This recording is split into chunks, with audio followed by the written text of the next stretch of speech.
श्री राधा कृष्ण भगवान की पावन कृपा के फल स्वरूप श्रीमद् भागवत सप्ताह ज्ञान महायज्ञ के चतुर्थ दिवस की वेला में आज हम आप लोगों को पुनः श्रीमद् भागवत कथा गान और श्रवण करने का अवसर प्राप्त हुआ। देव दुर्लभ देवताओं के लिए भी दुर्लभ श्रीमद् भागवत कथा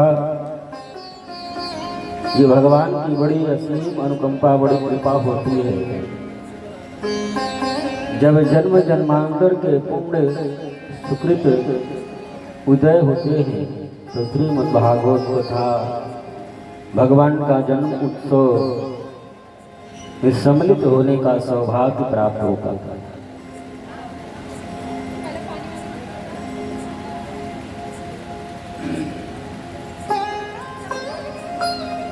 श्री सुखदेव जी महाराज राजा परीक्षित को कथा श्रवण करा रहे हैं।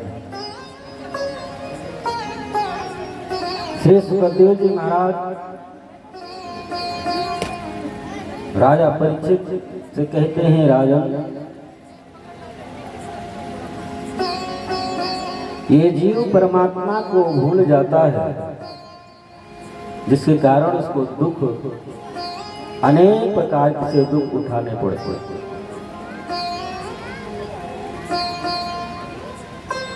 और इस मृत्यु लोक में जो परमात्मा के अधीन है, सर्वस्व परमात्मा को सौंप दिया, वो तो अनेक प्रकार के कष्टों से मुक्त है।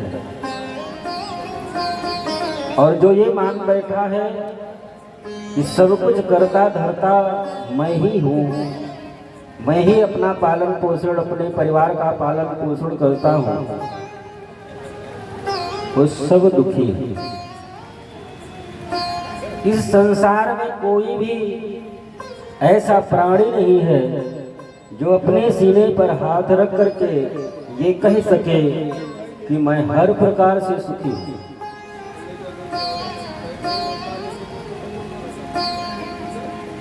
कोई तन दुखी, कोई मन दुखी,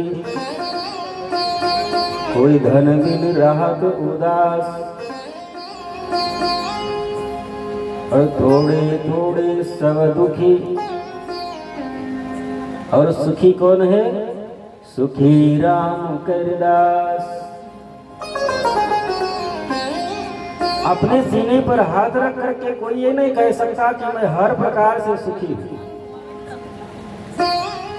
कोई अपने पति से दुखी, कोई अपने पत्नी से दुखी, कोई अपने बेटे से दुखी, कोई पड़ोसी से ही दुखी। जिसके पास में सब कुछ परमात्मा दे देता है, उसको 50 तरह की बीमारी घेर लेती है। जिसके पास में हर प्रकार से पुत्र बेटा, अपना शरीर भी स्वस्थ है, सब ठीक ठाक है, उसके यहाँ खाने का ठिकाना नहीं, धन के लिए दुखी।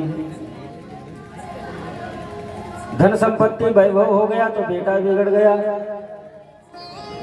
कोई बहू से दुखी। किसी न किसी प्रकार से हर प्राणी को दुख। क्यों? क्योंकि वो अपना मान बैठा है, सब कुछ की करता धरता सब कुछ मैं ही। ये अहंकार मान बैठा है। दुख में सुमिरन सब करे और सुख में करे न कोई। भगवान को हम आप कब याद करते हैं? जब कोई आपत्ति विपत्ति बड़ी आ गई तो भगवान को याद करते हैं कि परमात्मा अब आप ही के सहाय। बाकी जीवन बीत जाए, कभी पूर्ण रूप से परमात्मा को कोई समर्पित नहीं होता। लेकिन यदि परमात्मा का निरंतर स्मरण ध्यान करता रहे, मानो सब कुछ परमात्मा को समर्पित कर दे तो निश्चित तो हो जाता। जो सुख में सुमिरन करे तो दुख का है को हो, लेकिन हर प्रकार से यदि सुखी है तो परमात्मा को याद ही क्यों करेगा।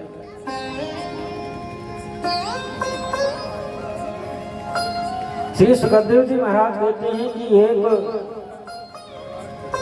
गजेंद्र था जो जंगल में रहा करता था। बहुत लंबा उसका परिवार, सैकड़ों बीवियां, हजारों बच्चे, और अपने परिवार और अपने सामर्थ्य शक्ति का उसको बहुत अहंकार था। और ये अहंकार के कारण ही इसको श्राप मिला था। ये इंद्रद्युम्न नाम का राजा था पूर्व जन्म में, और अगस्त महाराज आए, उठ करके खड़ा न हुआ, न उनको प्रणाम किया अहंकार के कारण। और ये अहंकार इतना खतरनाक होता है, काम क्रोध मद लोभ ये सब तो चाहे बचा दे नरक जाने से, लेकिन अहंकार जो होता है बहुत खतरनाक होता है। जिसके हृदय में अहंकार आया, अहंकारी व्यक्ति अपने को ही सर्वश्रेष्ठ मान लेता है। अहंकारी जो व्यक्ति होता है वो गुरु से भी अपने को श्रेष्ठ मान लेता है, भगवान से भी अपने को श्रेष्ठ मान लेता है, अपने माता पिता से भी अपने ही को श्रेष्ठ मानता है। क्योंकि जिसके हृदय में अहंकार है वो यही मानता है कि सब कुछ मैं ही हूं।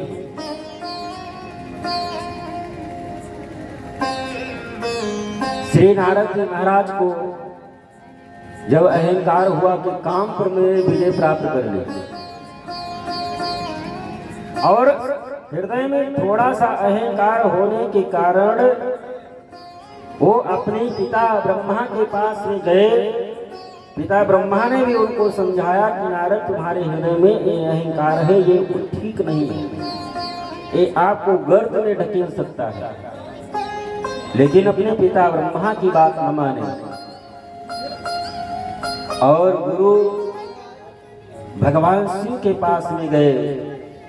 भगवान शिव ने भी नारद जी को समझाया कि जो ये अहंकार भरी बातें जो आपने हमसे कही है, ये कभी जाकर के अपने इष्टदेव भगवान नारायण के सामने ये बात कहना। लेकिन अहंकार के कारण नारद जी को ये बात समझ में न आई, और गुरु को ही अपने से छोटा मान करके कि गुरु जी हमको इसलिए बता रहे हैं कि इनको तो काम को जलाना पड़ा और काम पर विजय हमने प्राप्त की। और एक दिन वही नारद जी जब भगवान नारायण से मिलने के लिए गए, भगवान नारायण से मिलने के लिए गए, भगवान नारायण क्षीर सागर में शेष सैया पर लेटे हुए थे। नारद जी को देख करके आज भगवान नारायण स्वयं शेष सैया से उतर करके दरवाजे पर नारद की अगवानी करने के लिए आए। क्यों? क्योंकि भगवान नारायण जानते हैं कि नारद के हृदय में अहंकार है, और अहंकार के कारण ये आज हमको प्रणाम नहीं करेंगे, आएंगे सीधे और बैठ जाएंगे। अहंकार के कारण प्रणाम नहीं करेंगे, क्योंकि अहंकार है, अपने को ही सर्वश्रेष्ठ मानेंगे।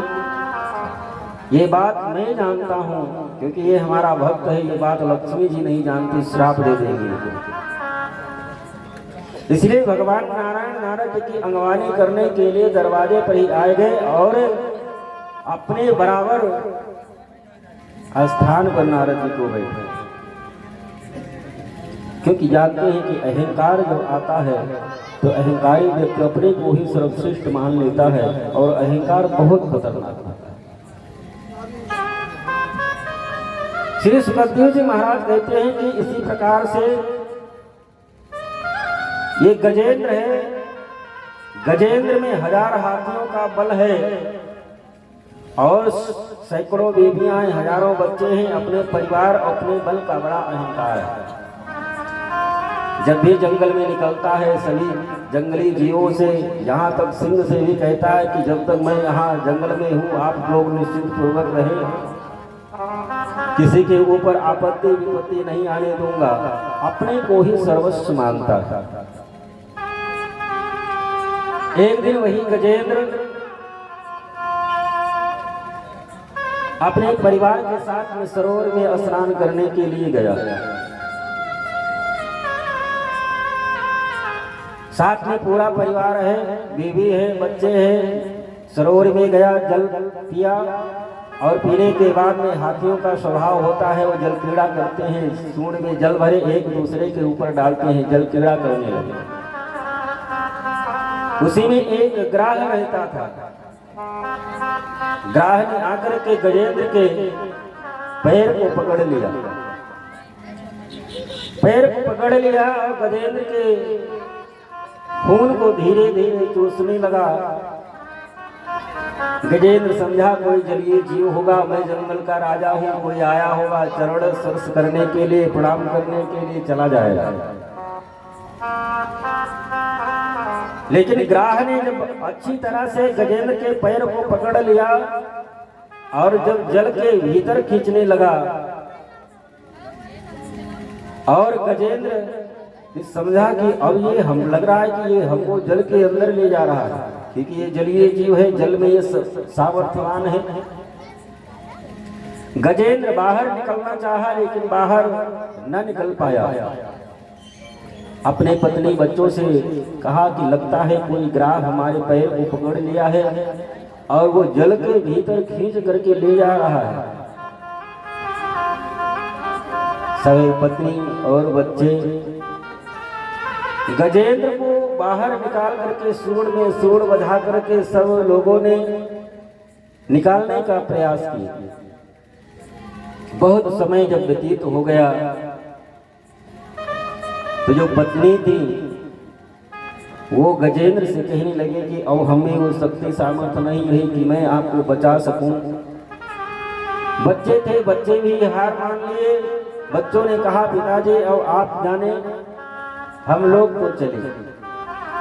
हजारों बच्चे थे, गजेंद्र को छोड़ करके जब जाने लगे तब गजेंद्र अब घबरा गया। उसकी आंखों में आंसू आ गया कि जिन बच्चों के लिए मैंने अपना पूरा जीवन लगा दिया पालन पोषण करने में,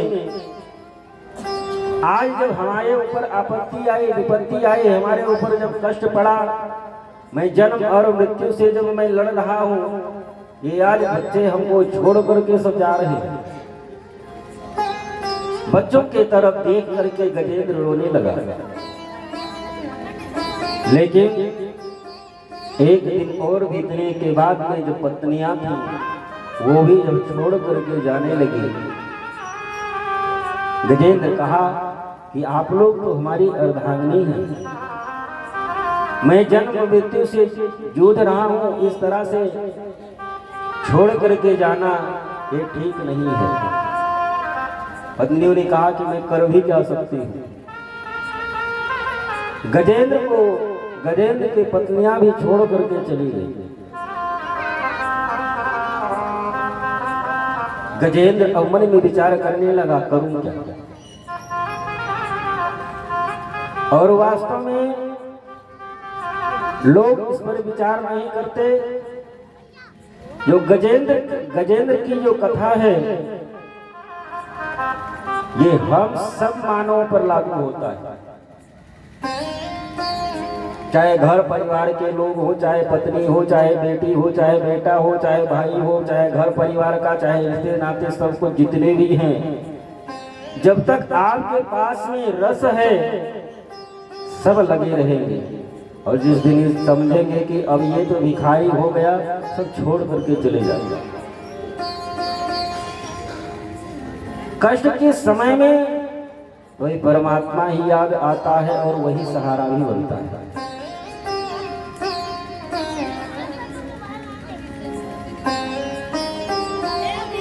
एक वास्तविक घटना हम आपको बताएं। हम एक बार हरिद्वार गए थे। हरिद्वार में हरपेड़ी जो है स्नान किए और हरपेड़ी के किनारे बैठे हुए थे। वहीं पर एक महात्मा जी बैठे। तो उनसे पहले थोड़ा बात हुई, परिचय हुआ था। महात्मा जी वहीं पर बैठे हुए थे। एक गन्ने से जो रस निकालने वाले होते हैं वो अपना आया, ठेला लगाया। ठेला वहां पर लगाया, गन्ना जो बोरा में रखा था बढ़िया धुल करके, साफ करके, बढ़िया मल करके गन्ने को धुला और बढ़िया कपड़े से पोंछ करके उस गन्ने को बढ़िया अपने ठेले पर सजाया। कोई ग्राहक आया, रस निकाल करके उस ग्राहक को दिया। ग्राहक रस को पिया, पैसा दे करके चला गया। संत जो वहां पर बैठे थे, संत ने कहा, विद्याभूषण जी आपने कुछ देखा क्या महाराज? इस ठेले वाले ने जो गन्ना लगाया था, लेकर के आया था, पहले गन्ने को कितना बढ़िया धुला, साफ किया और इसके बाद में बढ़िया पोंछ करके ठेले पर लगाया, बढ़िया धूप आरती किया, धूप लगाया, धूप आरती किया खूब। कोई आया, रस दिया, पैसा लिया। ये बात तो आपने देखा, लेकिन यही संसारिक दशा भी है। जिस प्रकार से जब तक गन्ने में रस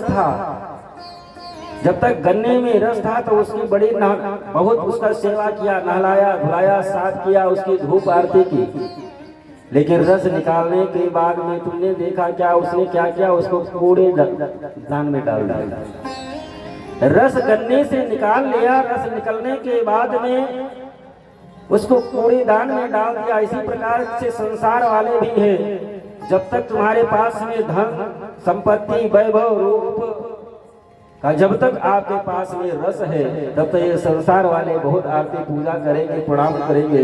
लेकिन जिस दिन रस निकल गया, कुछ नहीं रहा तुम्हारे पास, ना तो धन रहा, ना शक्ति रही, ना सामर्थ्य रहा, तो सब उसी जिस प्रकार से गन्ना का रस निकालने वाला गन्ना का रस निकालने के बाद में कूड़ेदान में डाल देता है, उसी प्रकार से संसार वाले भी कूड़ेदान में ही डाल देंगे। जब तक रस है तब तक पूजा पाठ खूब होती है, और अंतिम में तो परमात्मा ही याद आता है।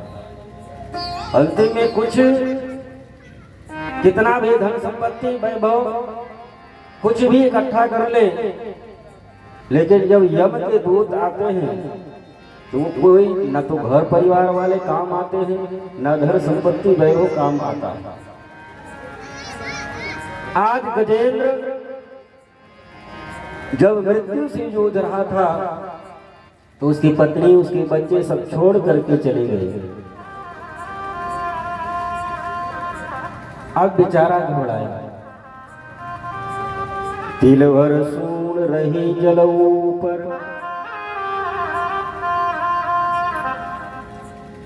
तिल भर सून रही जल ऊपर, तब हरि नाम पुकार। क्योंकि बच्चे पत्नी सब छोड़ करके चले गए हैं,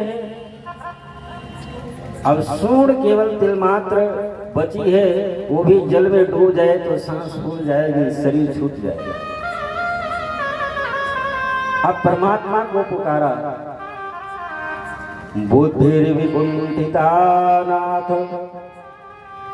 समाप्त मम युक्तया, नान्य किंचित बीजानामि त्वमेव शरणं मम। गजेंद्र कहता है कि प्रभु, मैं तो जाति का पशु हूँ, मैं वेद पुराण शास्त्र सत्संग इन सबसे मैं दूर रहा, लेकिन हमको जन्म देने वाला, इस संपूर्ण संसार को बनाने वाला, ये सूर्य चंद्रमा को प्रकाश देने वाला कोई तो होगा, कोई तो होगा जो संपूर्ण सृष्टि की रचना किया होगा। उस परमात्मा की मैं शरण में हूँ, वो परमात्मा आकर के हमारी रक्षा करेगा। बुद्धि विकुंठिता नाथ, मैं तो पशु योनि में जन्म लिया हूँ, हमारे अंदर वो शक्ति, वो सामर्थ्य, वो बुद्धि नहीं है कि मैं आपको जान सकूं। लेकिन जो परमात्मा ने संपूर्ण सृष्टि की रचना की है वो परमात्मा आकर के हमारी रक्षा करेगा।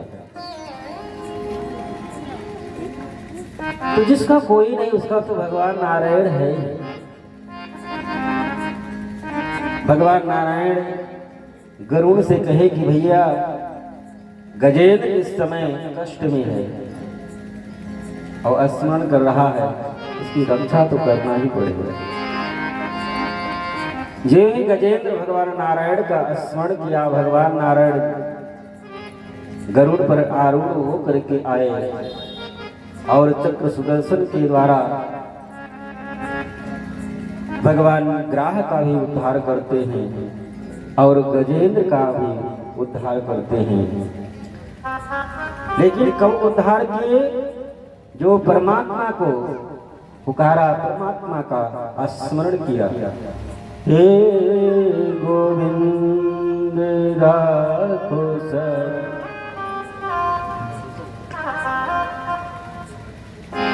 पकड़ लो हाथ बनवारी, नहीं तो बजाएंगे। पकड़ लो हाथ बनवारी, नहीं तो बजाएंगे। पकड़ लो हाथ बनवारी, नहीं तो डूब जाएंगे। पकड़ लो हाथ बनवारी, नहीं तो डूब जाएंगे। हमारा कुछ ना बिगड़ेगा, हमारा कुछ ना बिगड़ेगा। तुम्हारी लाज जाएगी, तुम्हारी लाज जाएगी। पकड़ लो हाथ बनवारी, नहीं तो डूब जाएंगे। पकड़ लो हाथ बनवारी, नहीं तो डूब जाएंगे। और धरी है पाप की गठरी हमारे सर पे भारी। धरी है पाप की गठरी हमारे सर पे भारी। ओ धरी है पाप की गठरी हमारी सर पे भारी। पाप की गठरी हमारे सर पे भारी। वजन पापों का है भारी, वजन पापों का है भारी।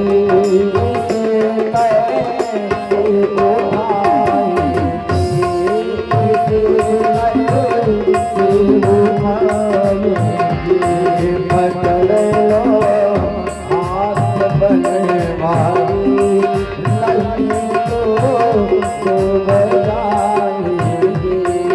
पकड़ लो हाथ बनवारी, नहीं तो डूब जाएंगे। श्री सुखदेव जी महाराज कहते हैं कि राजन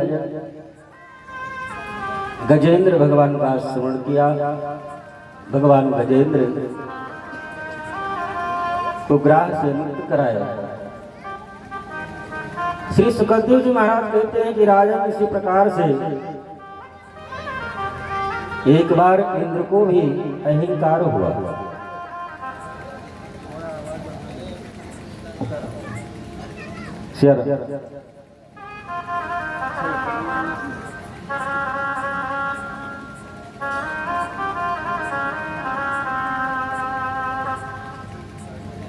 इंद्र को अहंकार हुआ, जिसके कारण श्री दुर्वासा जी महाराज इंद्र को श्राप दे दिए कि तुम श्रीहीन हो जाओ। घटना ऐसे घटित हुई, एक बार दुर्वासा महाराज भगवान नारायण से मिलने के लिए गए। भगवान नारायण बड़े प्रेम से महर्षि दुर्वासा को अपने गले में पड़ी माला दुर्वासा को पहना दिया। दुर्वासा जी महाराज माला पहन करके मन में विचार आया, चलो स्वर्ग लोक में इंद्र से मिलते जाएं। इंद्र से मिलने के लिए दुर्वासा जी महाराज गए और कहा ये देवताओं का राजा है, भगवान की प्रसादी है, इसको पहना दें, क्योंकि इसी से इस पूरे संसार का ये पालन पोषण करता है, जो दायित्व मिला है कर्तव्य का पालन करता है, भगवान का प्रसाद है। ऐसा सोच करके संत दुर्वासा वो माला इंद्र को पहना दिया और इंद्र के हृदय में अहंकार के कारण वो माला निकाले और वो माला अपने हाथी को पहना दिया, अपने ऐरावत हाथी को पहना दिया। और हाथियों का तो स्वभाव होता है कि जो कुछ भी मिला वो सूंड से नोच करके और पैर के नीचे दबा देते हैं। वो ऐरावत हाथी माला को सूंड से लपेटा और पैर के नीचे कुचल करके आगे बढ़ गया। एक तो अहंकार के कारण संत का अपराध, संत के द्वारा दिए गए प्रसाद का अपराध, भगवान की माला का अपराध, ऐसा देख करके संत दुर्वासा इंद्र को श्राप दे दिए कि तुम अहंकार, तुम्हारे अंदर इतना अहंकार आ गया कि तुमको इतना भी ज्ञान नहीं रहा कि माला कोई साधारण माला नहीं, भगवान नारायण के गले की माला प्रसाद स्वरूप हमको मिला था, हम तो तुमको दयावश मैंने तुमको दे दिया, पहना दिया और तूने उस माला का अपमान किया। मैं तुमको श्राप देता हूं, श्रीहीन हो जाओ।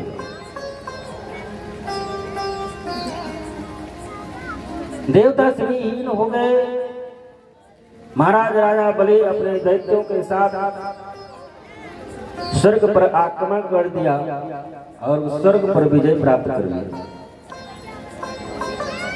अब ये देवता स्वर्ग छोड़ करके भाग करके वेश बदल बदल करके किसी तरह से गुफाओं में अपने प्राणों की रक्षा कर रहे हैं। एक दिन भगवान नारायण के पास में सभी देवगण गए, प्रार्थना करने लगे, प्रभु एवं अस्तुताः सुरगणैर्, एवं अस्तुताः सुरगणैर् भगवान् हरीश्वराः तेषाम् आविर्मुद्रान् जन्मसात्को दयादुति। सब भगवान नारायण के शरण में गए, प्रभु आप हमारी रक्षा करें, क्योंकि स्वर्ग पर आक्रमण करके राजा बलि अपना साम्राज्य स्थापित कर लिया है। महाराज मैं राजा बलि से अपना साम्राज्य वापस कैसे पाऊंगा।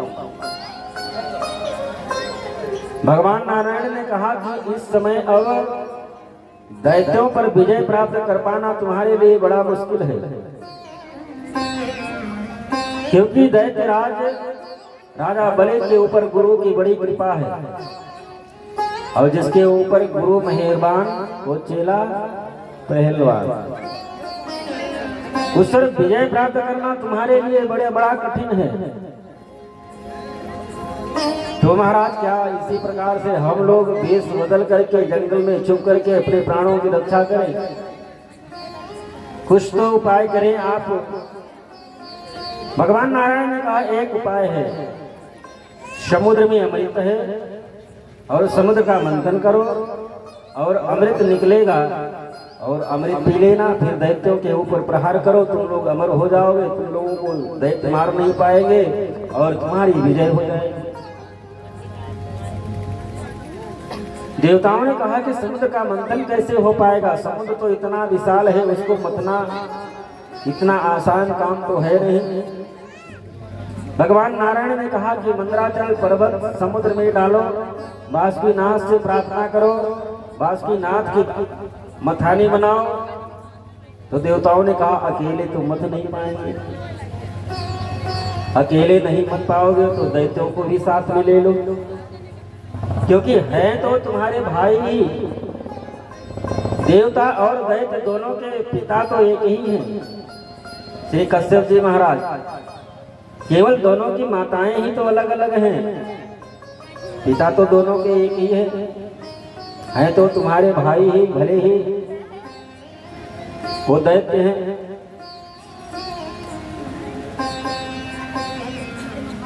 भगवान देवताओं से कहते हैं कि अरयोपि ही संधेयम्, यदि अपना कार्य बनता देखो तो कितना भी बड़ा शत्रु हो उससे संधि कर लेनी चाहिए।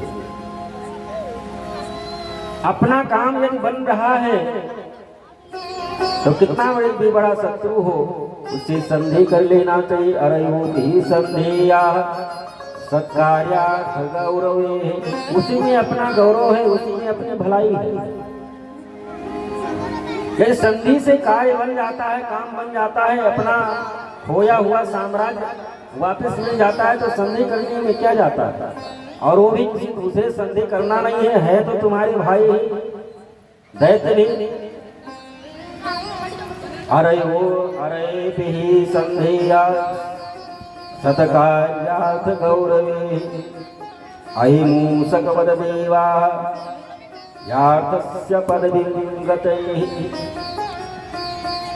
जिस प्रकार से जब आफत तूफान आती है तो सर्प मूस के बिल में घुस जाता है, लेकिन उस समय मूस को सर्प नहीं खाता, क्योंकि उसके बिल में वो भी अपनी प्राण रक्षा करने के लिए गया है। उस समय के लिए, कुछ देर के लिए चूहे से भी सर्प दोस्ती बना लेता है। इसलिए यदि आप लोगों को अमृत का पान करना है तो दैत्यों से संधि तो करनी ही पड़ेगी। सभी देवता राजा बलि के पास में आए, प्रस्ताव रखा। राजा बलि समुद्र मंथन के लिए तैयार हो गया। देवता दैत्य दोनों मिलकर के मंदराचल पर्वत को उठाने के लिए गए, लेकिन मंदराचल पर्वत को तिल मात्र हिला न सके। तो भगवान नारायण स्वयं जाकर के और मंदराचल पर्वत को हाथ में उठा करके और गरुड़ पर आरूढ़ होकर के लाए, समुद्र में डाल दिया। लेकिन वो मंदराचल पर्वत जब समुद्र में डूबने लगा तो भगवान स्वयं कच्छप का रूप धारण करके उस मंदराचल पर्वत को अपने पीठ पर धारण कर लिया। बोलो कच्छप भगवान की जय। कच्छप के रूप में अवतरित होकर के भगवान मंदराचल पर्वत को अपने पीठ पर धारण कर लिए। बासुकीनाथ से निवेदन किए, वो मथानी बनने के लिए तैयार हो गए। देवता और दैत्य दोनों समुद्र का मंथन करना प्रारंभ कर दिए। एक तरफ दैत्य, एक तरफ देवता समुद्र का मंथन करने लगे, लेकिन अमृत तो निकला नहीं। सबसे पहले हलाहल विष निकला और वो इतना भयंकर विष था कि मालूम पड़ता है अभी कुछ ही क्षणों में संपूर्ण सृष्टि समाप्त हो जाएगी। देवता दैत्य दोनों आकर के भगवान नारायण से प्रार्थना करने लगे, प्रभु अब क्या करें, अमृत तो निकला नहीं, सबसे पहले ये हलाहल विष ही निकला, लगता है कुछ ही क्षणों में संपूर्ण सृष्टि ही समाप्त हो जाएगी। भगवान नारायण मुस्कुरा करके कहने लगे, मैं क्या कहूँ भैया, समुद्र का मंथन का कार्य तो आप ही लोग कर रहे हैं, आप जाने, आपका काम जाने। देवताओं ने कहा कुछ तो करो नारायण। भगवान नारायण ने कहा कि भोले बाबा के पास में जाओ। भगवान शिव के पास जाओ, हो सकता है तुम लोगों की रक्षा हो जाए। सभी देवता दैत्य गण मिल करके कैलाश पर्वत पर आए और भगवान शिव से प्रार्थना करने लगे। देव देव महादेव, देव देव महादेव, भूतात्मन भूत भावन, काहिना शरणापन्ना, त्रैलोक्य दहनात् विषम। बोले बाबा, हम लोग समुद्र का मंथन कर रहे थे अमृत पान करने के लिए, लेकिन अमृत तो निकला नहीं, हलाहल विष निकला है। और वो ऐसा विष है कि दहना त्रैलोक्य दहना विषम, वो तीनों लोगों को भस्म कर देगा। तो भोले बाबा ने कहा, भैया मैं क्या करूं, पहले तो आप हमारे पास आए नहीं थे कि हम जा रहे हैं समुद्र का मंथन करने के लिए, लेकिन अब आए हो, तीनों लोगों के रक्षा की बात है, तुम्हें अकेले तो हो नहीं, अर्धांगने भी साथ में है, माता जी से पूछ लो, आज्ञा वो दे तो मैं पी लूंगा, बाद में जो होगी सो देखी जाएगी।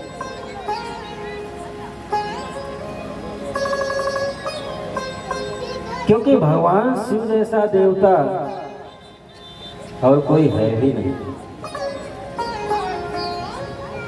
और जो चाहे भगवान राम का मंदिर हो, चाहे भगवान कृष्ण का मंदिर हो, भगवान नारायण का मंदिर हो, सबके यहाँ कुछ ना कुछ प्रतिबंध रहता है। कोई ब्राह्मण पुजारी होना चाहिए जो तिलक धारण करता हो, मंत्र दीक्षा लिए हो। हर मंदिरों में नियम होता है, इतने बजे से इतने बजे तक मंदिर खुलेगा, इतने बजे आरती होगी, इतने बजे भोग लगेगा, इतने बजे फिर पट बंद हो जाएगा। लेकिन भगवान शिव का जो मंदिर होता है, भगवान शिव के मंदिर में ना तो कोई जात पात का भेदभाव, किसी भी जाति का हो, किसी भी धर्म का हो, एक लोटा जल लिया और ना कोई टाइम का बाउंडेशन। 24 घंटे में जब भी आपको समय मिले एक लोटा जल लिए, थोड़ा सा अक्षत उसमें डाले, बेलपत्री चाहे 3 पत्ती वाली हो चाहे खटी पीटी हो, भगवान भोले बाबा के यहाँ पहुँच गए और वो उसको स्वीकार कर लिया। इतना सीधा, इतना सरल कौन देवता है? भगवान कृष्ण, भगवान नारायण, राम और किसी का भी कोई मंदिर हो, वहाँ पर इन माताओं बहनों का प्रवेश मंदिर के अंदर जहाँ पर विराजमान रहते हैं भगवान, प्रवेश वर्जित रहता। लेकिन भोले बाबा के यहाँ किसी का भी प्रवेश वर्जित नहीं, किसी भी अवस्था में हो, कैसे भी हो, भोले बाबा के यहाँ पहुँच जाओ, निश्चित रूप में हर प्रकार से आपकी रक्षा करें। सब देवगण प्रार्थना किए, माँ पार्वती से निवेदन करने लगे, माता जी आप तो जगत जननी हैं, पराअंबा हैं, संपूर्ण सृष्टि आप ही का तो संतान है, आप रक्षा करें। माँ पार्वती भगवान शिव को जहर पीने के लिए आदेश दे दी। क्यों? क्योंकि वो जानती हैं कि भगवान शिव में वो शक्ति, वो सामर्थ्य है कि वो विष को पचा सकते हैं। क्योंकि पार्वती जी जानती है कि भगवान शिव करालम महाकाल कालम कृपालम, इनका विष क्या बिगाड़ पाएगा? इनका विष क्या बिगाड़ पाएगा? ये तो विष के भी, विष कालों के भी वहां काल हैं। गुणागार संसार पारम न तो हम। भगवान शिव आए और देखते ही देखते तथा करतली कृत्या चापि हलाहलं विषम अवक्षयन् महादेव कृपया भूत भावना। तीनों लोगों की रक्षा करने के लिए भगवान से वो हलाहल विष एक अंजलि में लिए और पी गए। लेकिन पीते समय फिर ध्यान आया कि हृदय में तो हमारे इष्ट देव भगवान राम रहते हैं, तो कंठ के नीचे उस विष को भगवान शिव जाने नहीं दिए, उस विष को कंठ में ही धारण कर लिए। और इतना भयंकर वो विष था कि भगवान शिव का कंठ नीला पड़ गया, जिसके कारण हमारे भोले बाबा का एक नाम नीलकंठ भी है। बोले नीलकंठ भगवान की जय। यच्चकार गले नीलम तत्र सालोर्विभूषणम।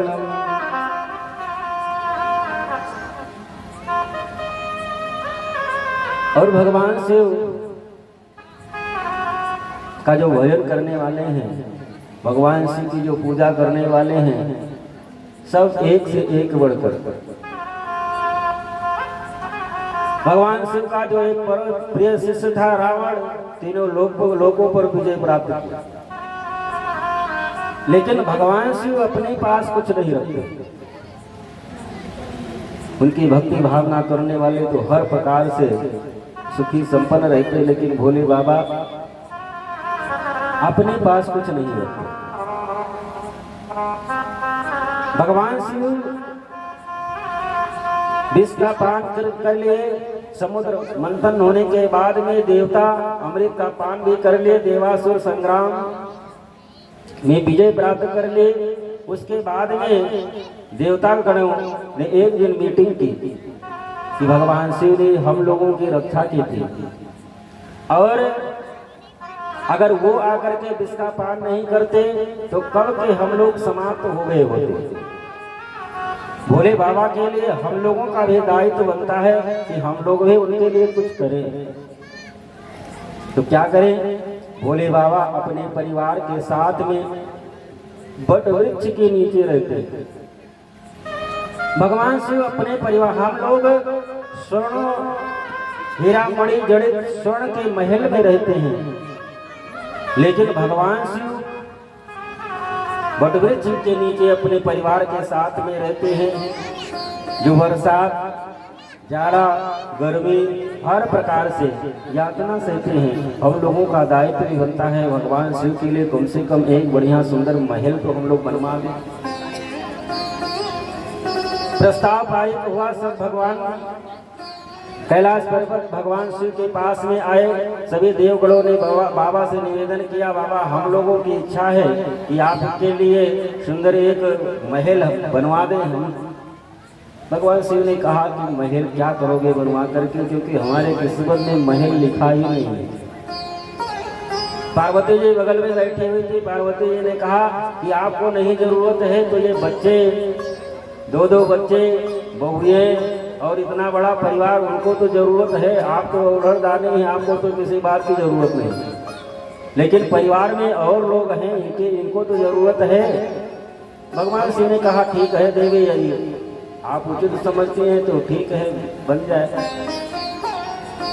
विश्वकर्मा बढ़िया सुंदर स्वर्ण नगर बना करके तैयार किया, और उस समय के पुरोहित थे विश्वेश्वरवा जी महाराज।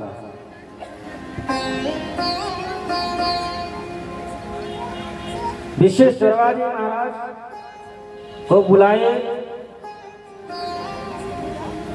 गृह प्रवेश कराने के लिए। भगवान शिव विश्वेश्वरवा गृह प्रवेश कराने के लिए आया, और विश्वेश्वरवा महाराज उस दिन केसनी जो उनकी पत्नी थी, जिससे रावण, कुंभकर्ण इत्यादि का जो जन्म हुआ था, वो केसनी ही साथ में आई थी।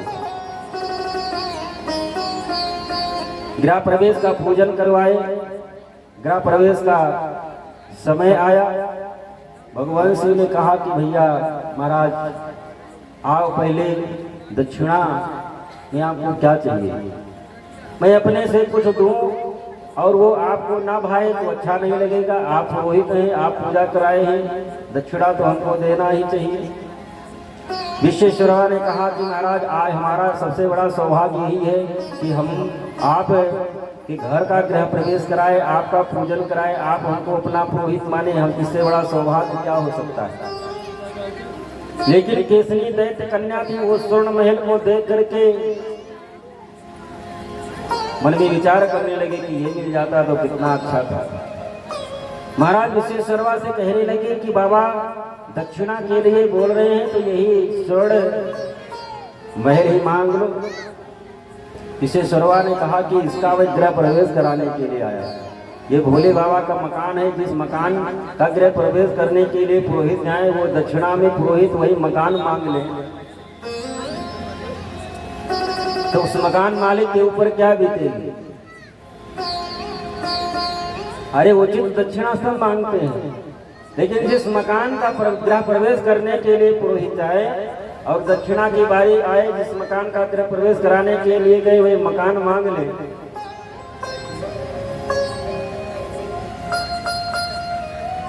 लेकिन जब पत्नी केसरी जिद करने लगी तो विश्वेश्वरवा महाराज को मांगना पड़ा। भगवान शिव से कहे बाबा यदि आप दक्षिणा देना ही चाहते हैं तो यही महल हमको दे दीजिए। भोले बाबा ने कहा ठीक है। पार्वती से कहने लगी जब जानती हो कि हमारे किस्मत में घर मकान नहीं लिखा था तो आप फालतू में छटपटा रहे थे कि महल बनवा करके कोई दे। और वही सोनों की नगरी लंका थी। पार्वती जी ने कहा ठीक है आप दे तो रहे हो लेकिन इसको जलाऊंगी मैं ही। तो जो भगवान शिव शंकर स्वयं केसरी नंदन जब हनुमान के रूप में भगवान शिव राम जी की सेवा करने के लिए जाने लगे तो पार्वती जी कहे कि मैं भी आपके साथ में चलूंगी। आप क्या करोगे वहां? नहीं, मैं भी चलूंगी आपके साथ। तो हनुमान जी की जो पूंछ थी स्वयं पार्वती जी ही शक्ति के स्वरूप में थी, इसलिए ज्यादातर जो हनुमान जी काम करते थे पूंछ से ही करते थे। पूंछ में शक्ति स्वयं है और उसी पूंछ से ही लंका को।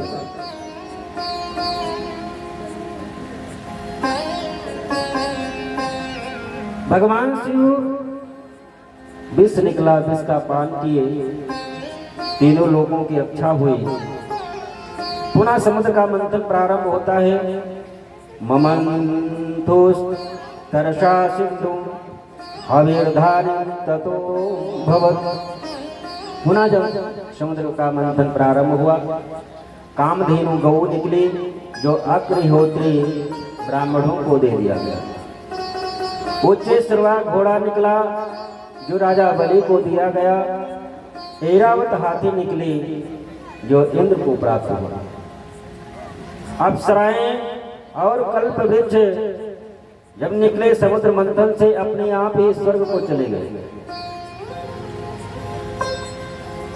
इसके बाद में स्वयं लक्ष्मी जी वरमाला लेकर के स्वयं लक्ष्मी जी समुद्र से जब उत्पन्न हुई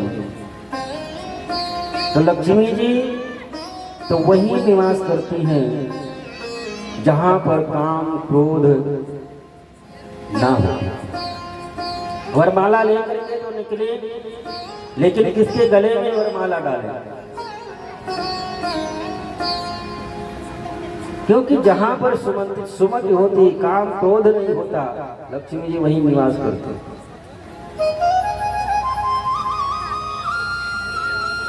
तो भगवान नारायण शांताकारम स्वरूप देख करके भगवान नारायण के गले में वरमाला डाल दी लक्ष्मी जी।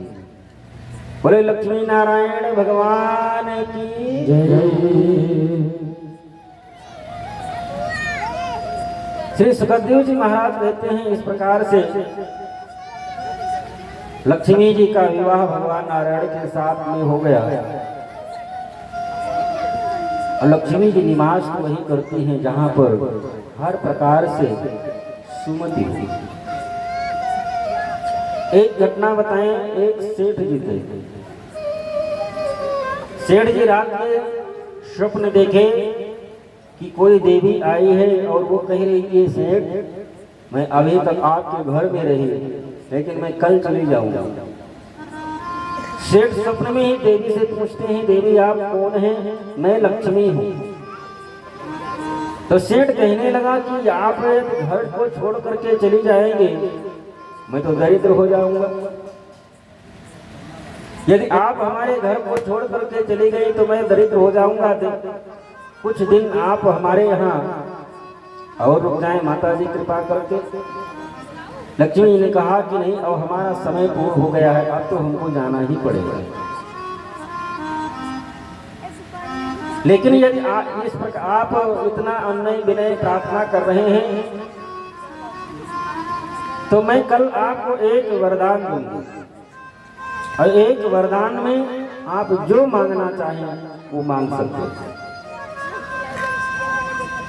सेठ ने कहा ठीक है माता। सुबह हुए सेठ अपने सभी परिवार को एकत्रित किया और अपने स्वप्न की बात बताई कि आज स्वप्न में लक्ष्मी माता आए थे और वो ये कह करके गई हैं वो आज अपने घर से चली जाएगी, घर से चली जाएंगी तो हम लोग दरिद्र हो जाएंगे। लेकिन वो ये कह करके गई हैं कि हम एक जाते समय एक वरदान दे करके जाऊंगे, तो एक वरदान में हम लोग क्या मांग लें? तो कोई कहता है 2-4 फैक्ट्री मांग लो, कोई बेटा कहता है 10-20 गाड़ियां मांग लो, कोई बेटा कहता है 10-20 बढ़िया घर मकान मांग लो, कोई अपना अपना प्रस्ताव सब रख रहे हैं। लेकिन एक छोटी उनकी बहू थी, वो कुछ बोल नहीं रही थी। सेठ ने कहा कि बहू आप क्यों नहीं बोल रही, अपना मंतव्य आप भी रखिए। उसने कहा मैं क्या रखूं, यदि हमारी बात आप माने तो आप लक्ष्मी जी से सुमति मांगिए, वरदान में सुमति मांग लीजिए। तो सेठ के जो बच्चे थे क्या कहने लगे, सुमति लेकर के क्या करेंगे? सुमति लेकर के खाएंगे कि पिएंगे कि बिजनेस करेंगे? सुमति से होगा क्या? सेठ ने कहा कि नहीं, बहू जो कह रही है कुछ बात ठीक ही है। बात यही प्रस्ताव पारित हो गया कि लक्ष्मी जी आएंगे तो सुमति ही मांगेंगे। जब लक्ष्मी जी आए, सेठ से लक्ष्मी जी ने कहा कि जो तुम मांगना चाहते हो मांग लो। सेठ ने कहा कि माता जी यदि आप हमारे ऊपर प्रसन्न हैं तो आप हमको सुमति दे दें। तो लक्ष्मी जी ने कहा कि आपने ये क्या मांग लिया, क्योंकि जो मांगा है अब तो आपके घर में हमको रहना ही पड़ेगा, क्योंकि जहाँ सुमति तहाँ संपत्ति नाना, जहाँ सुमति तहाँ संपत्ति नाना, जहाँ सुमति तहाँ संपत्ति नाना, जहाँ सुमति तहाँ संपत्ति नाना, जहाँ सुमति तहाँ संपत्ति नाना, जहाँ सुमति तहाँ संपत्ति नाना, जहाँ सुमति तहाँ विपत्ति विधाना, जहाँ सुमति तहाँ विपत्ति विधाना, जहाँ सुमति तहाँ संपत्ति नाना, जहाँ सुमति तहाँ संपत्ति नाना। जिस घर परिवार में सुमति रहती है वहां तो लक्ष्मी जी को जबरन रहना पड़ता है। लेकिन आज के समय में एक ही पिता एक ही माता से जन्मे 2 भाई हैं, तो बंटवारे में यदि एक फिट का मामला पड़ गया तो दोनों भाई कोर्ट चले जाते हैं, और 2 फीट की जमीन 1000 की भले हो लेकिन कोर्ट में जाकर के लाखों रुपया फूंक देंगे, लेकिन अपने भाई को देना ये मंजूर नहीं है। और जिस घर में कुमति रहती है उस घर में लक्ष्मी जी और भगवान और गुरु सब की दुर्दशा रहती है। कोई टिकता भी नहीं। एक घटना बताएं, एक गुरुजी जिस समय दोनों भाई साथ में रहा करते थे, दो भाई थे, दोनों एक जॉइंट फैमिली, दोनों साथ में रहा करते थे। आए गुरु मंत्र दिए, गुरु मंत्र दे करके चले गए बेचारे।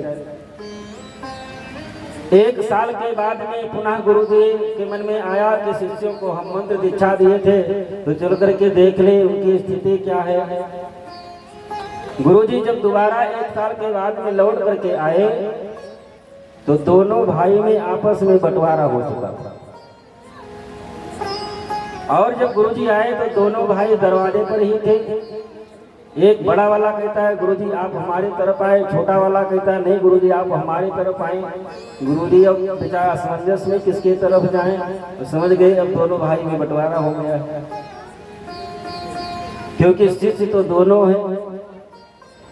गुरुजी ने कहा ठीक है ये काम करो, तख्ता ले आओ, इस तरह डालो जहां भैया 2 पावा तुम्हारे में रहे, 2 पावा तख्ता का छोटे वाले में रहे। द्वार पर तख्ता डाला गया, 2 पावा छोटे वाले भैया में, 2 पावा बड़े वाले भैया में। दोनों तरफ से बिस्तरा आया, गुरुजी बैठे, दोनों तरफ से पानी आया, गुरुजी के पैर को धुला गया। दोनों तरफ से जलपान आया, गुरुजी जलपान किए। दोनों तरफ से भोजन आया, गुरुजी भोजन किए। रात्रि में जब गुरुजी विश्राम करने लगे, अब भाई बंटवारा कर चुके हैं धन संपत्ति में, तो गुरु में भी बंटवारा। गुरुजी आए हैं तो आधा गुरुजी आपके, आधा गुरु हमारे। अब एक तरफ का हाथ पैर छोटे वाले का, एक तरफ का बड़े वाले का, दोनों सेवा करने लगे।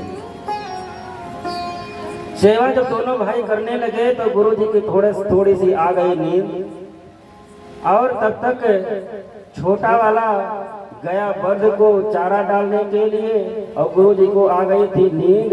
वो बेचारे करवट लिए, उसका जो हाथ पैर था, गुरुजी का जो हाथ पैर था वो पलटा मारे तो बड़े वाले में चला गया। अब जब छोटा वाला लौट करके आया, देखा कि हमारा वाला हिस्सा ये तो बड़े वाले में चला गया। छोटे वाले ने कहा कि अब हमको बर्दाश्त नहीं है, आप खेत में ज्यादा ले लिए हम कुछ नहीं बोले, घर में आप ज्यादा ले लिए हम कुछ नहीं बोले, और पिताजी का जो पैसा था उसमें भी आप ज्यादा ले लिए हम कुछ नहीं बोले। लेकिन आज गुरुजी जब आए उसमें भी बेईमानी, अब तो हम नहीं छोड़ेंगे। और वो गया गणासा लेकर के आया, वहीं पर बैठ करके पहटने लगा। गुरुजी की जब तक ये आवाज सुने उनकी नींद खुल गई।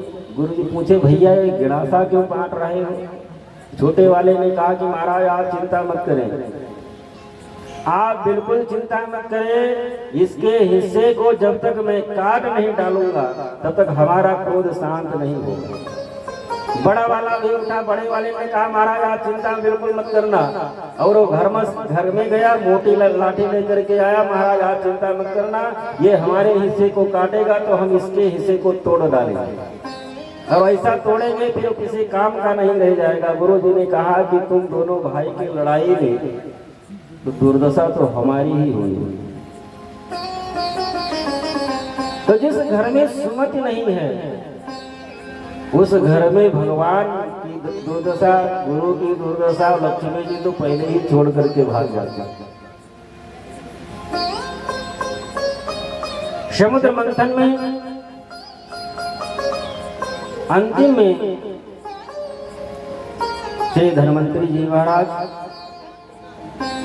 अमृत का कलश लेकर के जब निकले, दैत्यों ने देखा धन्वंतरी जी महाराज के हाथों में अमृत का कलश, दैत्य छीन करके भाग खड़े हुए।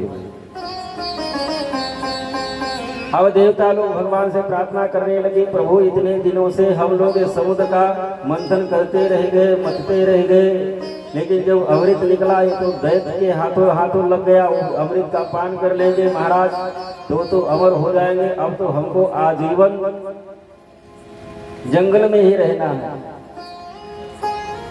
भगवान नारायण ने कहा कि ठीक है आप चिंता मत करें, और ये दैत्य अमृत को छीन तो लिए लेकिन आपस में ही लड़ रहे हैं। अहम पूर्वम नातुम मिति प्रभो। वो कहता है हम पहले पिएंगे, दूसरा कहता है हम पहले पिएंगे, आपस में ही लड़ गए। भगवान बढ़िया सुंदर मोहिनी का रूप धारण किए और दैत्यों के सामने पहुंच गए। दैत्यों ने जब भगवान का रूप ये देखा, मोहिनी का, शब्दवशीभूत होकर के भगवान को चारों तरफ से घेर करके खड़े हो गए। अहो रूप महोधाम, अहो रूप महोधाम, अहो अस्या नवम्बया। ऐसी नवयुवती तो आज तक हमने जीवन में कभी न देखा न सुना। और अमृत का कलश ले जा करके दैत्यों ने मोहिनी भगवान के हाथ में दे दिया। भगवान मोहिनी ने कहा कि आप लोग महर्षि कश्यप के पुत्र हैं और तुम लोगों को इतना भी ज्ञान नहीं है कि एक चलती फिरती स्त्री के ऊपर आप लोगों ने विश्वास कर लिया। एक कुशली स्त्री के ऊपर विश्वास कर लेना ये तो बहुत बड़े अज्ञानता का विषय है। और आप तो सब ऋषि संतान हैं, महर्षि कश्यप संतान हैं, भले ही दैत्य हैं, लेकिन इतना ज्ञान तो होना ही चाहिए। कथम कश्यप दायाद पुंशल्यम मयि संगता। आप एक कुशली स्त्री के ऊपर कैसे विश्वास कर लिया? विश्वासम पंडितो जातु कामनी सुनायति। कोई ज्ञानी जिनको ज्ञान होगा वो चलते फिरते स्त्रियों के ऊपर विश्वास नहीं कर लेंगे। और आप लोगों ने हमारे ऊपर ऐसे विश्वास कर लिया और आपके साथ मैं छल कर बैठूं तो क्या करोगे? सभी दैत्य वशीभूत हो गए थे। दैत्यों ने कहा कि हमको आप पर पूर्ण विश्वास है। ठीक है, पूर्ण विश्वास है तो मैं अमृत आपको भी पिलाऊंगी कि और समुद्र मंथन में बराबर की हिस्सेदारी देवताओं की रही, मैं अमृत उनको भी पिलाऊंगा। दोनों भाई, एक तरफ देवता एक तरफ दैत्य, दोनों पंक्ति अपना लगा करके बैठ जाओ। मैं अपने हाथों से अमृत सबको पिलाऊंगे। दैत्यों से भगवान मोहिनी ने कहा कि ऊपर पानी वाला हिस्सा पहले देवताओं को मैं पिला दूं, फिर नीचे जो गाढ़ा वाला अमृत है वो आप लोगों को मैं पिलाऊंगा। दैत्य मान गए। भगवान नारायण मोहिनी के रूप में सभी देवताओं को अमृत पान कराने लगे। एक सर्वभानु नाम का दैत्य था जिसका नाम था राहु भी। ये सिंहिका का पुत्र है। ये सिंहिका का पुत्र था।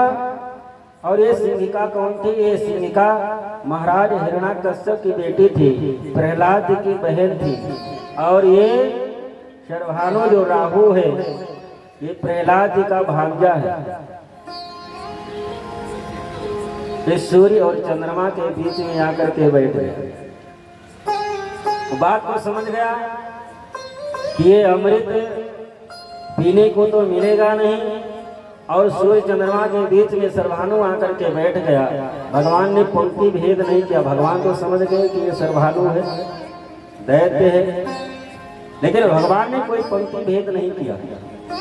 परसने वाले को पंक्ति भेद नहीं करना चाहिए कि हमारा बेटा बैठा है तो ज्यादा घी डाल दो, ये पड़ोसी का है तो इसको वैसे ही रहने दो। और ये माताओं को विशेष रूप से ध्यान रखना चाहिए कि जो परोस रही हैं, थाली लगा रही हैं, वो विशेष रूप से ध्यान रखें कि समान रूप से सभी को भोजन देना चाहिए। ऐसा नहीं कि तो हमारे पति देव हैं तो 3 किलो वाले कटोरी दाल में ज्यादा घी डाल दे, देवर वाली थाली है तो इसमें सीताराम में कर दे। बहुत बड़ा अपराध होता।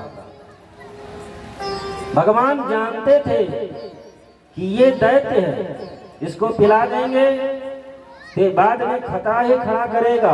लेकिन भगवान ने पंक्ति भेद नहीं किया। पंक्ति भेद करना भी नहीं चाहिए। भगवान उसको भी पिला दिया। लेकिन जब सभी देवता अमृत का पान कर लिए, सूर्य और चंद्रमा भगवान की तरफ इशारा किए कि ये तो बीच में भगवान कहे मैं समझ रहा हूँ, भगवान अपने चक्र सुदर्शन को आदेश दिए, सर्वभानु के सर को धड़ से अलग कर दिए, लेकिन वो तो अमृत पान कर चुका था, उसकी मृत्यु कैसे हुई हो। वही सर्वभानु आज राहु और केतु के रूप में, सूर्य और चंद्रमा से ग्रहण के रूप में आज भी बदला गया है।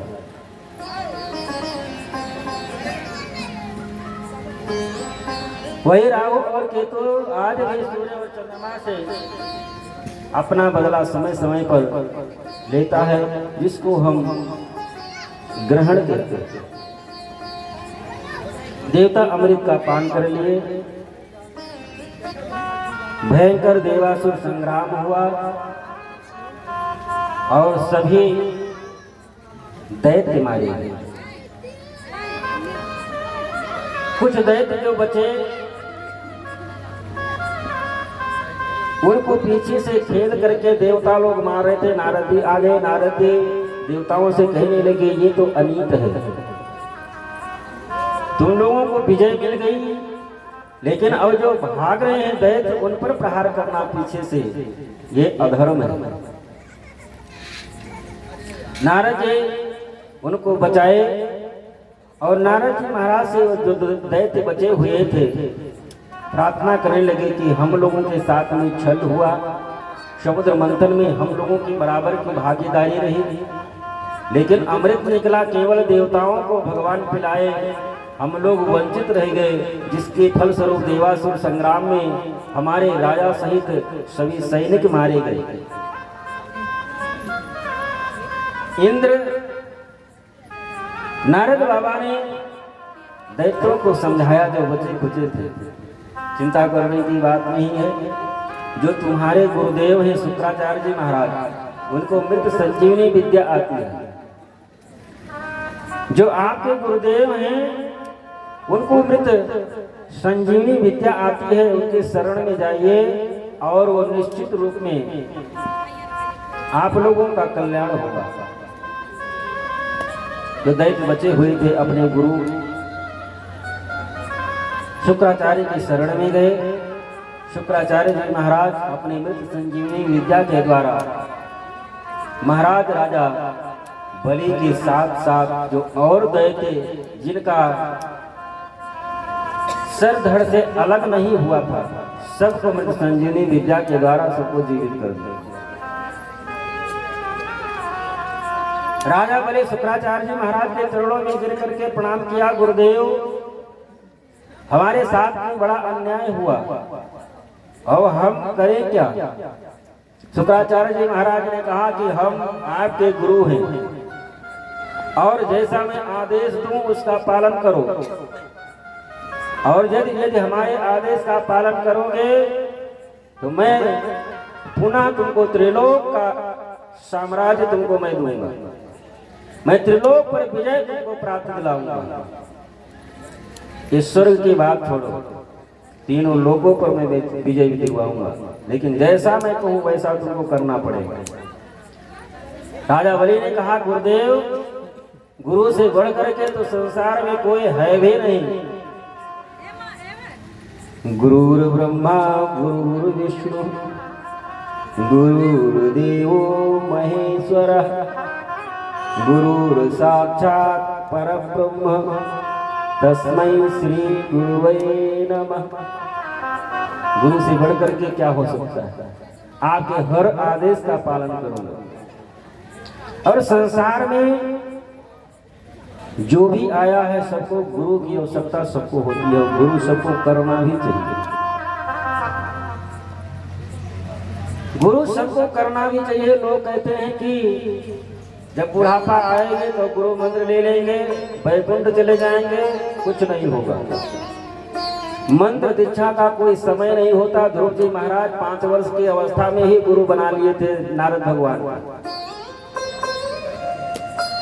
मंत्र दीक्षा सबको ले लेनी चाहिए, क्योंकि गुरु बिन भवन तरई न कोई, जो बिरंज शंकर सम होई, यदि कोई भगवान शंकर के समान भी ऐश्वर्यशाली है, यदि वो भी गुरु नहीं किया तो उसका भी कल्याण नहीं होगा।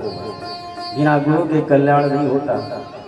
भगवान स्वयं पार्वती परमेश्वर परमात्मा भगवान नारायण भी इस धरातल पर जब आते हैं तो उनको भी गुरु करना पड़ता है। जब राम के रूप में आए तो गुरु वशिष्ठ को अपना गुरु स्वीकार किया। कृष्ण के रूप में आए तो महर्षि संदीपनी को अपना गुरु स्वीकार किया। वो ब्रह्म भी परमात्मा भी इस धरातल पर जब आता है तो उसको भी गुरु बनाना पड़ता है। गुरु के बिना कल्याण तो होना ही नहीं चाहिए। भगवान शंकर के समान आप हो, सामर्थ्यवान हो जाओ। गुरु शुक्राचार्य जी ने राजा बलि से कहा कि जैसा मैं आदेश करूं उसका पालन करो, तो स्वर्ग के राज के लिए परेशान हो रहे तीनों लोगों का साम्राज्य मैं तुमको दिलाऊंगा। राजा बलि ने कहा कि महाराज, जो समुद्र से अमृत निकला वो तो देवता पी गए, वो तो अमर हो गए, मैं उन पर विजय कैसे प्राप्त कर पाऊंगा। शुक्राचार्य जी महाराज ने कहा कि उसकी चिंता तुम मत करो, भले ही तुम लोगों को अमृत नहीं प्राप्त हो पाया है, लेकिन अमृत पी लेने से वो अमर हो गए हैं, मरेंगे नहीं, लेकिन उन पर विजय मैं दिलाऊंगा। शुक्राचार्य जी महाराज ने कहा, आज से साधु संत ब्राह्मण गौ इनकी सेवा करना प्रारंभ कर दो। गौ ब्राह्मण संत की सेवा करना प्रारंभ कर दो। और विश्वजीत यज्ञ श्री शुक्राचार्य जी महाराज ने राजा बलि से करवाया। शुक्राचार्य जी महाराज समय आने पर जब ये देखे कि अब पूर्ण रूप से हमारा शिष्य बलि अब सामर्थ्य हो चुका है, विश्वजीत यज्ञ भी कर लिया है, बहुत दिनों से साधु संत ब्राह्मणों की सेवा भी कर रहा है, शुक्राचार्य जी महाराज ने कहा, बलि अब समय आ गया है, स्वर्ग पर आक्रमण कर दो। राजा बलि अपने दैत्य सेना को लेकर के स्वर्ग पर आक्रमण कर दिया। और भले ही देवता अमृत का पान कर चुके थे, अमर हो गए थे, लेकिन राजा बलि ने देवताओं को पराजित कर दिया, उनको मजबूर कर दिया स्वर्ग छोड़ने के लिए। स्वर्ग के साथ साथ राजा बलि ने तीनों लोगों पर विजय श्री प्राप्त की, तीनों लोगों का साम्राज्य अपने पास स्थापित कर दिया। गुरु में वो सामर्थ्य होती है कि यदि सच्चे हृदय से शिष्य गुरु के शरण में चला जाए और गुरु के बताए हुए रास्ते पर चले, लेकिन गुरु भी गुरु की तरह होना चाहिए।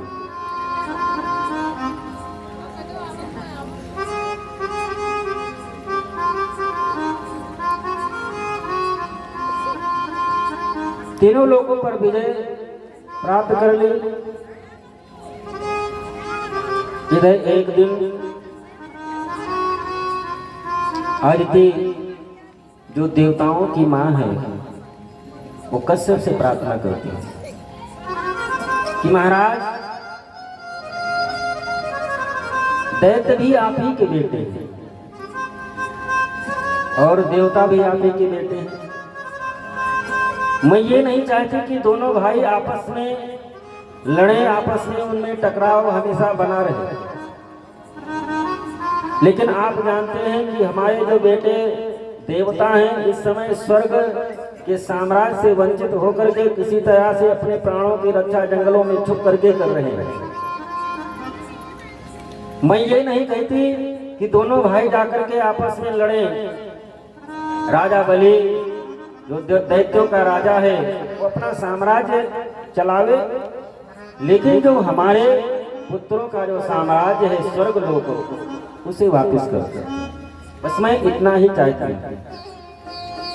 यथा तानि पुनः साधु प्रपद्येरं ममात्मजाः तथा विदेहि कल्याणम धिया कल्पाय कृतम। कश्यप ने कहा कि देवी, ये आपका ममता बोल रहा है, आपका ये ममत्व बोल रहा है कि ये हमारे बेटे हैं तो कष्ट में है। बाकी देवता दैत्य दोनों तो अपने ही हैं, लेकिन फिर भी यदि आप चाहती हैं तो मैं आपको उपाय बताता हूँ। आप उस उपाय को करें जिससे आपके बेटों को उनका साम्राज्य पुनः दिलाने वाला आपके द्वारा जन्म ले। आप माघ मास के शुक्ल पक्ष में प्रतिपदा से लेकर के द्वादशी तिथि तक 12 दिन का जो पयोव्रत होता है, ये पयोव्रत करिए और यज्ञेश भगवान की कृपा होगी तो तुम जिस कार्य के लिए व्रत करोगी वो कार्य निश्चित रूप में पूर्ण होगा। माता अदिति यज्ञेश भगवान के लिए व्रत करती हैं, 12 दिन का व्रत। यज्ञेश भगवान अदिति माता के पयोव्रत से प्रसन्न होकर के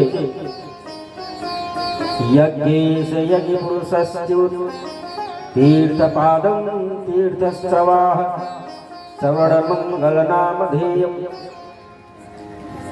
और भगवान प्रसन्न होकर के माता अदिति से कहे, माँ आप से परेशान मत हो, मैं आपके यहाँ पुत्र बन करके जन्म लूंगा और आपके बेटों का साम्राज्य मैं पुनः आपको लौटाऊंगा। समय आने पर स्वयं पूर्ण प्राप्त कर पार्वती परमेश्वर परमात्मा भगवान नारायण अवतरित होने के लिए तैयार हुए। देवता भी भगवान की शरण में गए, भगवान नारायण की शरण में गए।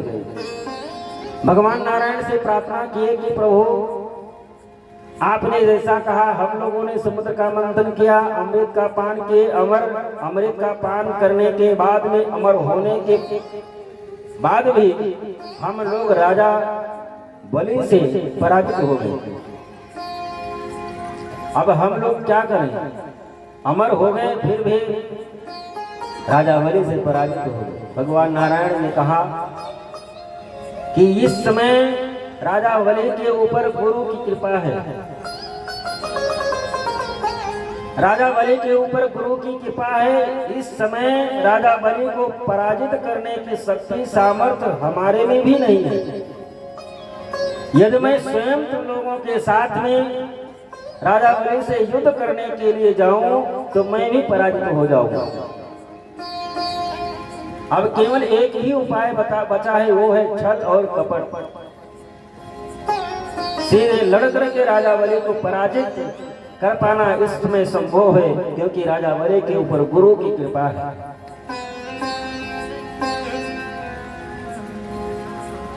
भगवान नारायण ने कहा कि मां अदिति को मैं वरदान दे चुका हूं, मैं स्वयं वामन का रूप धारण करके माता अदिति के यहाँ जन्म लूंगा और संपूर्ण लीलाएं बताए कि ऐसा ऐसा हमको आगे चल करके करना है। देवता लोग निश्चित होकर के वापस लौट करके आ गए।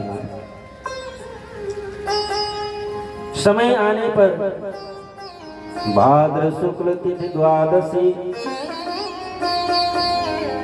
भाद्र शुक्ल तिथि द्वादशी अवजित नखत अनूप, सबके देखत हरि धरे बामन बटुक स्वरूप। भादों का महीना है, शुक्ल पक्ष तिथि है, द्वादशी तिथि है, अभिजित मुहूर्त था और भादों के महीने में बामन के रूप में भगवान अदिति के यहाँ प्रकट हुए। वो ये बावन भगवान की जय। ये भादों का महीना कितना अच्छा है। लोग कहते हैं भादों में कोई शुभ काम मत करो, शादी विवाह मत करो, भादों का महीना अच्छा नहीं होता, लेकिन भादों जैसा कोई महीना ही नहीं है। भादों के महीने में बावन भगवान का जन्म, भादों के महीने में भगवान कृष्ण का जन्म, भादों के महीने में राधा रानी का जन्म, और भादों के महीने में श्री सुखदेव जी महाराज राजा परीक्षित को कथा भी भादों के महीने में ही सुनाए। कितना बढ़िया महीना है भादों।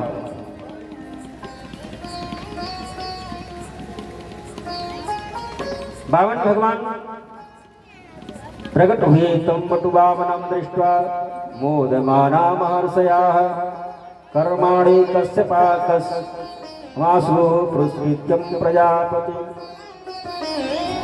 बावन भगवान का यज्ञोपवीत संस्कार जो देवताओं के गुरु हैं बृहस्पति जी महाराज, बृहस्पति ने यज्ञोपवीत धारण कराया। कश्यप महाराज बामन भगवान को मेखला धारण कराई। चंद्रमा बामन भगवान को पलाश दंड जो यज्ञोपवीत के समय दिया जाता है, चंद्रमा स्वयं आकर के पलाश दंड धारण कराए। माता अदिति स्वयं भगवान को कोपीन पहनाती हैं। दसों दिशाएं मिल करके भगवान को छाता प्रदान करती हैं। और ब्रह्मा जी बामन भगवान को कमंडल प्रदान करते हैं। सप्तऋषि आकर के भगवान को कुशा प्रदान करते हैं। और सरस्वती मैया आकर के बामन भगवान को अक्षमाला धारण कराती हैं। भिक्षा पात्र कुबेर भगवान आकर के बामन भगवान को प्रदान करते हैं। और उसमें भिक्षा स्वयं पार्वती मैया आकर के उसमें भिक्षा प्रदान करती है।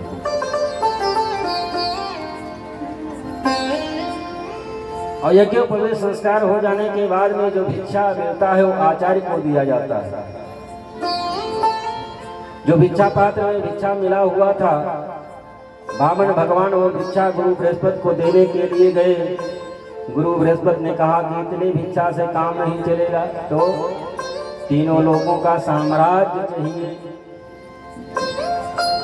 तो बामन भगवान ने कहा तीनों लोगों का साम्राज्य तो इस समय राजा बलि के पास में है, अब तो उसके यहाँ जाना पड़ेगा। बामन भगवान का छोटा सा रूप है, बामन अंगुल का। कितना बढ़िया सुंदर स्वरूप है। श्री सुखदेव जी महाराज राजा परीक्षित से कहते हैं कि ये बामन भगवान का कितना सुंदर रूप है, इस अपने नेत्रों से अपने हृदय में उतारो। बामन अंगुल का छोटा सा बामन भगवान का रूप है। बड़े बड़े कमल जैसी, कमल के पंखुड़ी के समान बड़े बड़े नेत्र हैं।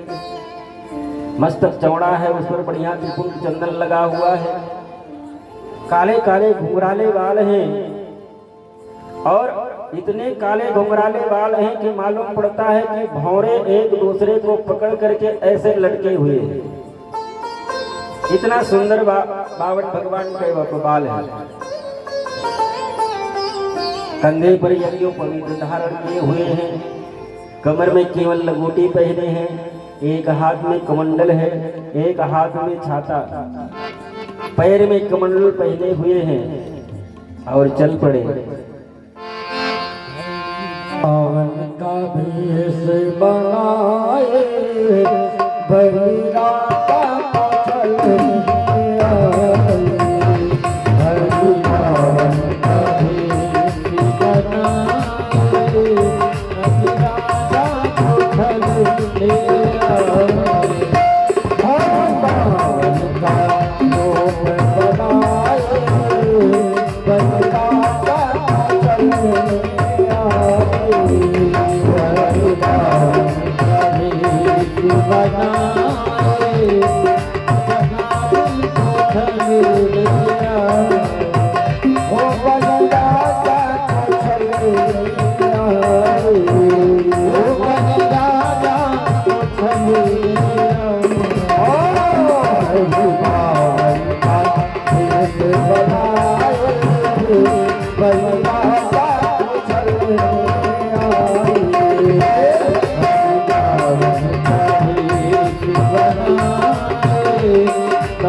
बलराता चल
बावन भगवान की जय।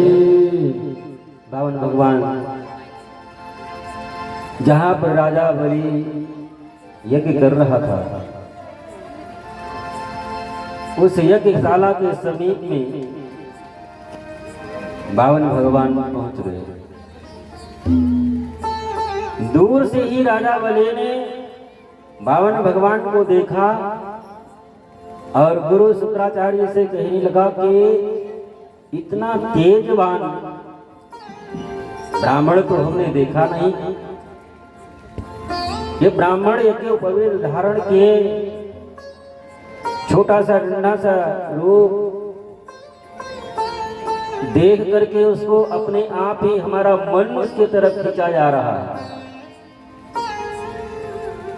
इतना रूपवान, इतना मन को आकर्षित करने वाला आज तक ब्राह्मण तो हमारे दरवाजे पर नहीं आया। हमको लगता है स्वयं सूर्य भगवान ब्राह्मण का रूप धारण करके हमारे यज्ञ को सफल बनाने के लिए आ रहे हैं।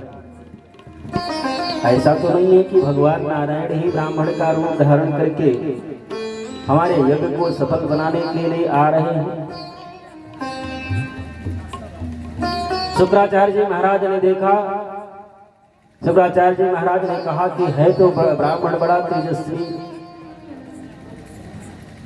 कोई भी हो, चाहे सूर्य चंद्रमा भगवान नारायण कोई भी रूप बदल करके आए हो, कैसे भी आए हो, है तो ब्राह्मण ही। यज्ञशाला से बाहर निकल करके राजा बलि आए, चरणों में गिर करके साष्टांग प्रणाम करके निवेदन करते, स्वागतम ते नमस्तुभ्यं ब्रह्माणि किं करवामि ते ब्रह्मर्षिणां तपसाच्छान् मन्ये त्वार्या वपुर्धरम्। ब्राह्मण देवता आपका स्वागत है, आपके चरणों में प्रणाम करता हूँ।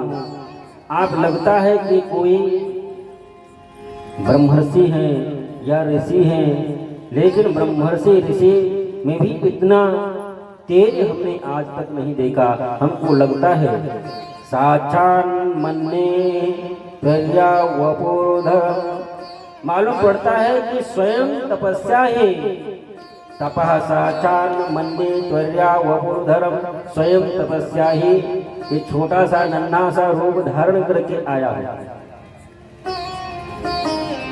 आज हमको लग रहा है आपका दर्शन करके हमको ये पूर्ण विश्वास हो गया कि अद्यनाः पितरस्तृप्ताः। आपका दर्शन प्राप्त करके हमको पूर्ण ये विश्वास हो गया कि आज आपका दर्शन करके हमको ये लग रहा है कि हमारे पितृ आज हर प्रकार से तृप्त हो गए।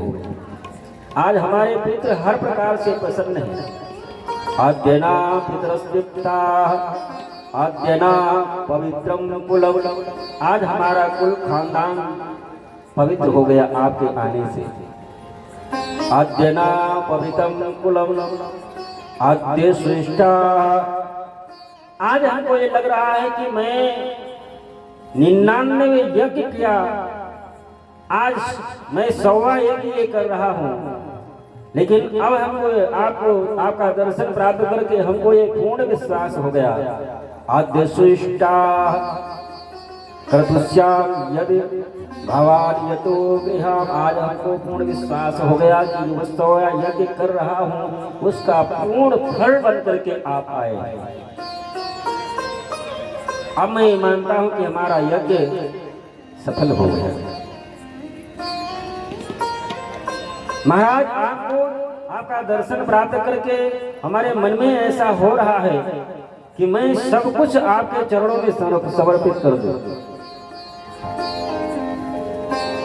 महाराज आज तक हमारे दरवाजे पर कोई भी ब्राह्मण संत आया वो खाली हाथ लौट करके नहीं गया।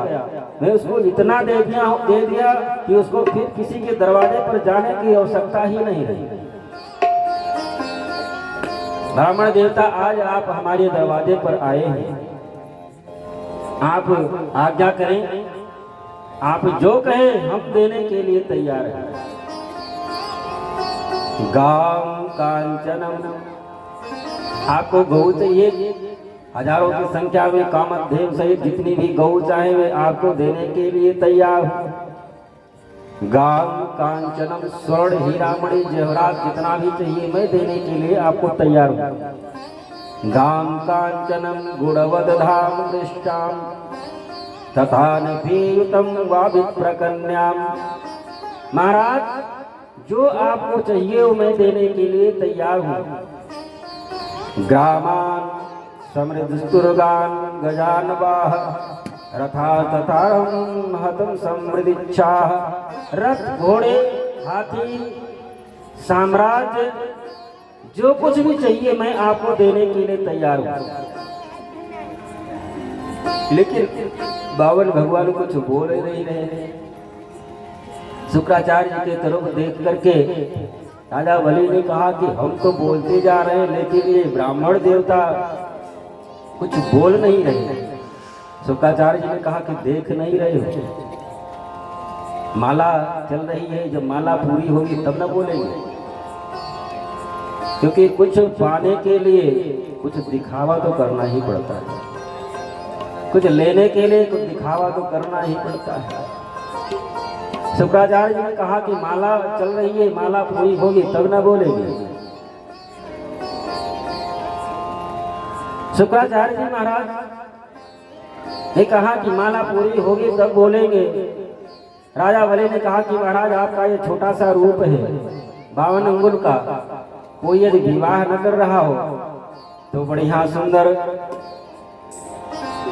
तथा विप्र कन्या, कोई बढ़िया सुंदर विप्र कन्या के साथ में आपका मैं विवाह करवा दूं। भगवान बोले, बावन भगवान ने कहा राजा बलि, ये आप जो कह रहे हैं कि कोई भी ब्राह्मण साधु संत दरवाजे पर आया वो खाली हाथ नहीं गया, उसको इतना दे दिए कि किसी को दरवाजे पर जाने की उसको आवश्यकता ही नहीं रही। ये तो आपका बड़प्पन और ये आपके पूर्वजों का बड़प्पन है। आपके जो पर बाबा थे महाराज हिरणाक्ष और हिरणाकश्यप, आपके पर बाबा हिरणाक्ष को मारने के लिए भगवान को शूकर का रूप धारण करना पड़ा। आपके पर बाबा हिरणाकश्यप को मारने के लिए भगवान को नरसिंह का रूप धारण करना। और आपके बाबा के बारे में कहना ही क्या, आपके बाबा प्रहलाद जी महाराज भगवान नारायण के इतने भक्त कि उनके समान तो तीनों लोकों में कोई ऐसा भक्त हुआ ही नहीं और ना होगा आगे चल करके। और आपके पिता विरोचन के बारे में कहना ही क्या, आपके पिता विरोचन महाराज उनके समान दान दे तीनों लोगों में न आज तक हुआ है न होगा। 52 भगवान राजा बलि के पूर्वजों की बहुत बड़ाई की। और महाराज यदि आपके कुल खानदान की परंपरा ही ऐसी चली आई है तो आप आज इस तरह से कह रहे हैं तो इसमें कौन सी बड़ी बड़प्पन है। ये तो आपके कुल खानदान की बड़प्पन ही है। और रह गई महाराज, आप बहुत कुछ देने के लिए कह रहे हैं लेकिन हमको कुछ चाहिए नहीं। ये धन संपत्ति ये सब लेकर के हम क्या करेंगे। आप कह रहे हैं कि विवाह करवा दें आपका, महाराज विवाह करके क्या करेंगे। वामन भगवान ने कहा कि जब विवाह करवा देंगे आपको आपका तो आपको धन की आवश्यकता भी पड़ेगी, मकान की भी आवश्यकता पड़ेगी, रहने के लिए सारी व्यवस्था पत्नी के लिए करना पड़ेगा। वामन भगवान ने कहा कि विवाह के बाद विवाह में तो के चक्कर में तो हमको पड़ना ही नहीं है, क्योंकि लोहदारमयी पासई दृढ़म वृद्धोपमुच्चयेत। यदि कोई मोटी मोटी जंजीर में किसी का हाथ पैर बांध दे तो उस मोटी मोटी लोहे की जंजीर से वो मुक्त हो सकता है। लोहदारमयी पासई दृढ़म वृद्धोपमुच्चयेत। उन मोटी मोटी जंजीरों से किसी को बांध दिया जाए तो मुक्त हो सकता है, लेकिन अस्त्रयादिपासं सुसंबद्धो मुच्चेत तेना कदाचन। लेकिन संसार में ऐसा नहीं देखा गया जो स्त्री पास में बंध गया और जीवन में कभी छूट पाया। इसलिए ये स्त्री रूपी बंधन में हमको नहीं बंधना है, क्योंकि नारी दिवस नर सकल घुसाए। नारी दिवस नर सकल घुसाए। नारी दिवस नर सकल घुसाए।